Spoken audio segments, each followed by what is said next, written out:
Hi hello வணக்கம் மக்களே. என்னடா இவன் கேட்டை பூட்டிட்டு எங்கேயோ போகிறான்னு பார்க்குறீங்களா? அது வேறு ஒன்றும் இல்லை, நானும் என் ஃப்ரெண்டும் வீட்டிலேருந்து போர் அடிச்சிச்சுன்னு சொல்லிட்டு பக்கத்தில் உள்ள பஸ் ஸ்டாண்டில் போய் டீ குடிக்கலான்னு டீ கடைக்கு தான் போயிட்டுருக்கோம்.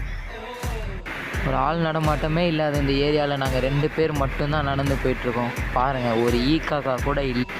மணி கரெக்டாக கிட்டத்தட்ட 2 மணி ஆகுது. இந்த நேரத்தில் எனக்கும் என் ஃப்ரெண்டுக்கும் கண்டிப்பாக டீ குடிச்சே ஆகணுன்ற மாதிரி இருந்தது.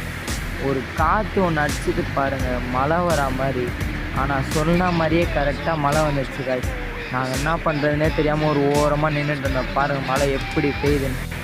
அப்புறம் ஒரு வழியாக மழை ஓரளவு பெஞ்சிட்டு இருக்கும்போதே பஸ் ஸ்டாண்டு, நாங்கள் சொன்ன பஸ் ஸ்டாண்டுக்கு வந்துட்டோம் காய்ஸ். பாருங்கள், பஸ் ஸ்டாண்டில் கூட யாரும் இல்லை. அப்புறம் அப்படியே டீ கடைக்கு போயிட்டு அண்ணா 2 டீ போடுங்கன்னு சொல்லிட்டு டீயை சொல்லிட்டு நான் போயிட்டு ஒரு ஜாம் பன் ஒன்று எடுத்து சாப்பிட்டேன் காய்ஸ். அப்புறம் 2 பேரும் டீயை வாங்கிட்டு அங்கேருந்து குடிச்சிட்டு கிளம்பிட்டோம். பாய்.